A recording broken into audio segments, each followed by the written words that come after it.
নমস্কার, কেমন আছেন সবাই? সুতপা রান্নাঘরে আপনাদের সকলকে স্বাগত জানিয়ে আজকে আবারও একটি নতুন স্বাদের রেসিপি নিয়ে আপনাদের কাছে হাজির হয়েছি। আজকে বানাবো মুগ শিউলি। তো সেজন্য দেখুন মুগ ডালটাকে আমি সেদ্ধ করে নিয়েছি। এখানে লাগবে পুর বানানোর জন্য নারকেলটা আমি পুড়ে নিয়েছি। আপনারা যদি বাজার থেকে কোরানো নারকেল নিয়ে আসেন তাও হবে। তো আমি এখানে এটা গুঁড়োই করে নিয়েছি। নিয়ে নিয়েছি গুড়, এটা পাটালি গুড় আমি কেটে নিয়েছি ছোটো ছোটো করে। আর এখানে লাগবে আমন্ড, কাজু, কিশমিশ, এটাকেও আমি ছোট ছোট করে কেটে নিয়েছি। পুরোটা বানানোর জন্য এগুলো লাগবে। তো কাজু, কিশমিশ, আমন্ড এগুলো দিলে মুখে পিঠেটা খাবার সময় লাগে, তো খেতে খুবই টেস্টি হয়। তো অবশ্যই এগুলো দেওয়ার চেষ্টা করবেন। তো চলুন পুরোটা বানানো যাক। প্রথমে বসিয়ে দিয়েছি, এরপর আমি গ্যাসটা জ্বেলে নেব। খুবই দুর্দান্ত স্বাদের একটা পিঠে, কম উপকরণ দিয়ে বাড়িতে ঝটপট বানানো যায় এই পিঠেটা। তো খেতে সত্যি অসাধারণ হয়। অবশ্যই এবার বাড়িতে বানান চটপট এই রেসিপিটা দেখে। এক বাটি জল আমি এখানে দিয়ে দেব গুড়টাকে গলানোর জন্য। জলটা একটু ফুটে উঠুক, তারপর আমি গুড়টা দেব। এখানে আমি খেজুর গুড়ের পাটালি নিয়েছি। তো আপনারা আখের গুঁড়ো নিতে পারেন, চিনিও দিতে পারেন, কিন্তু গুড় দিলে কালারটা বেশ সুন্দর হয়, পিঠেটা খেতেও অনেকটা টেস্টি হয়। তো এই জন্যই আমি এখানে গুড়েই ব্যবহার করেছি। আপনারা গুড়ে ব্যবহার করারই চেষ্টা করবেন। জলটা ফুটে গেছে, এরপর আমি এর মধ্যে গুড়টা দিয়ে দেব।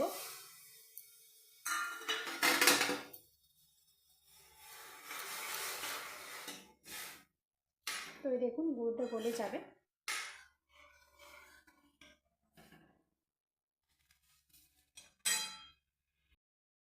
এরপর কোরানো নারকেলটা আমি এর মধ্যে দিয়ে দিলাম।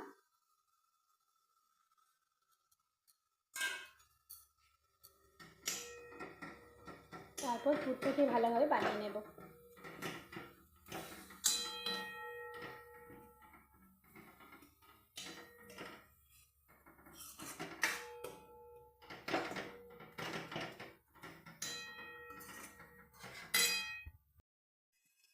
এরপর কিশমিশ, কাজু, আমন্ড যে কুচি করে রেখেছিলাম এটা এর মধ্যে দিয়ে দিলাম।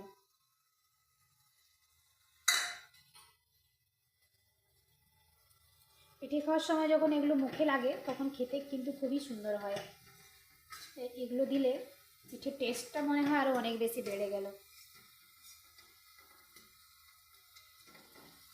তো চলুন এটা ধীরে ধীরে হতে থাক। আঠালো আঠালো হবে।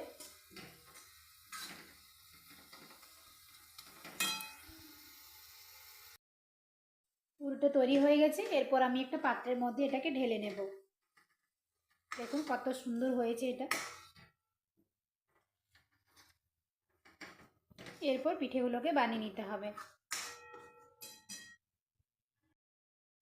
এই দেখুন মুগ শিউলি বানানোর জন্য মুগ কলাইটা আমি আগে সেদ্ধ করে নিয়েছি। আর এখানে নিয়েছি হাফ বাটি সুজি, তার সঙ্গে গোটা কয়েকটা এলাচ। তো একসঙ্গে এটাকে আমি পেস্ট করে নেব।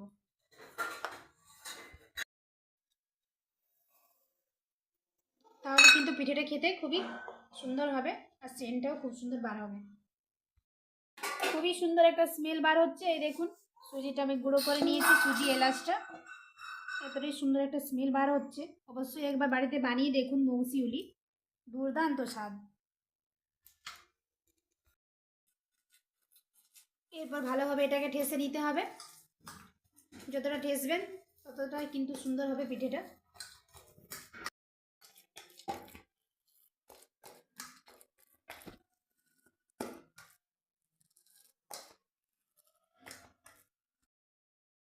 এরপর দিয়ে দেব পরিমাণ মতো নুন। নুনটা দেওয়ার পর আবার ভালোভাবে মেখে নেব এটাকে। আর দেব হাফ চামচের মতো গাওয়া ঘি। এই উপকরণগুলি দেওয়ার পর আবারও ভালোভাবে এটাকে ঠেসে নেব।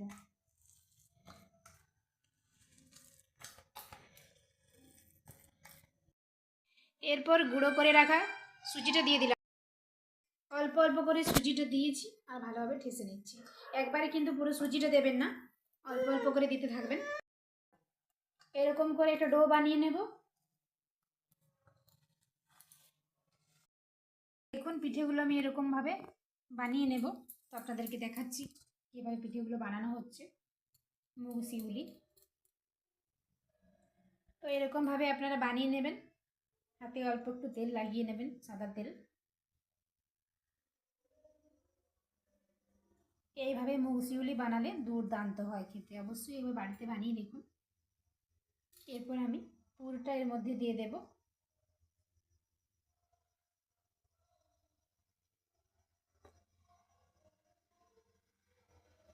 তো দেখুন কীরকমভাবে করছি।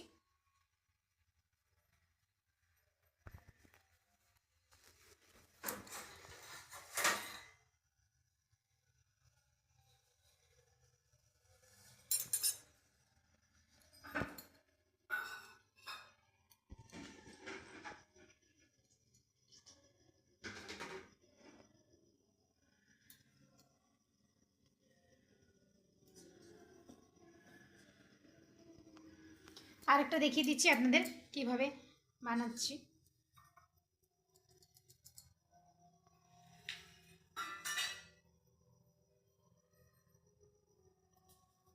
একইভাবে আপনাদেরকে আরেকটাও দেখিয়ে দিলাম, আপনারা যাতে সুন্দরভাবে বানাতে পারেন খুব সহজেই। তো দেখুন পুরোটা এর মধ্যে দিয়ে দিলাম। এরপর এটাকে মুড়ে দেব।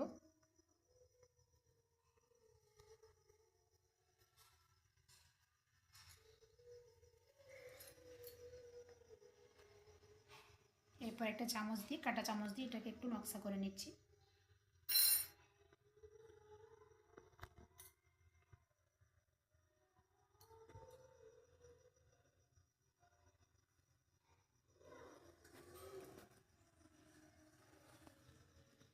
একই রকমভাবে সমস্ত পিঠেগুলো বানিয়ে নেব। অবশ্যই একটা কমেন্টে জানাবেন আপনাদের এই রেসিপিটা কেমন লাগলো। একটু লাইক কমেন্ট শেয়ার করে পাশে থাকবেন, সাবস্ক্রাইব করতে কিন্তু ভুলবেন না। এরপর আমি চিনির শিরাটা বানিয়ে নেব। তো দেখুন এখানে আমি ছোটো গ্লাসের 1 গ্লাস জল দিয়ে দিয়েছি চিনির শিরা বানানোর জন্য। যতটা জল নিয়েছি ঠিক ততটাই আমি চিনি দিয়ে দেবো এর মধ্যে। তো দেখুন ঠিক ততটাই চিনি দিয়ে দিয়েছি। চিনি দেওয়ার পর এটাকে নাড়াচাড়া করে চিনির শিরাটা বানিয়ে নেব।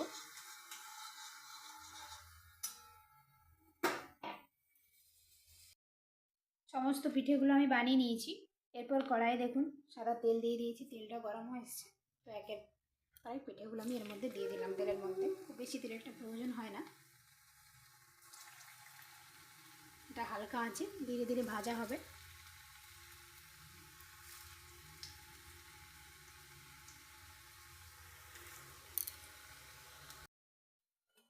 তো দেখুন নাড়াচাড়া করে ভেজে নেব।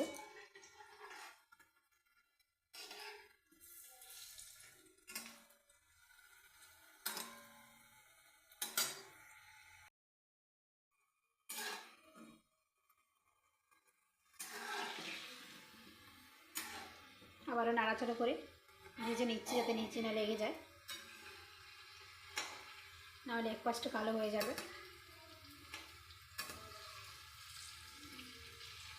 খুব বেশি তেলেরও কিন্তু প্রয়োজন হয় না, অল্প একটু তেল দিলেই হয়।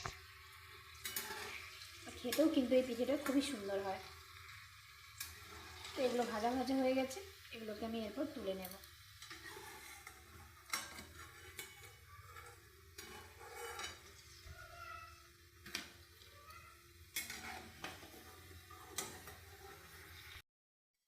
পিঠেগুলো রেডি করে নিয়েছি। এরপর আগে থেকে যে চিনি শিরাটা আমি বানিয়ে নিয়েছিলাম এটা উপর থেকে দিয়ে দেব।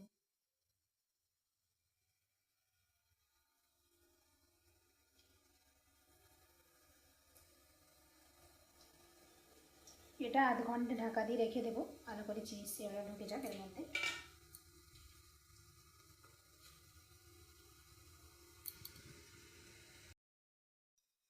তো আধ ঘন্টা পর দেখুন পিঠেটা কতটা সুন্দর লাগছে। অবশ্যই চটজলদি পিঠেটা বানিয়ে নিন একবার, খেতে কিন্তু দুর্দান্ত স্বাদের হয়। তো আজকের ভিডিওটা আমি এখানেই শেষ করছি। সবাই ভালো থাকবেন, সুস্থ থাকবেন, সাবধানে থাকবেন। ধন্যবাদ।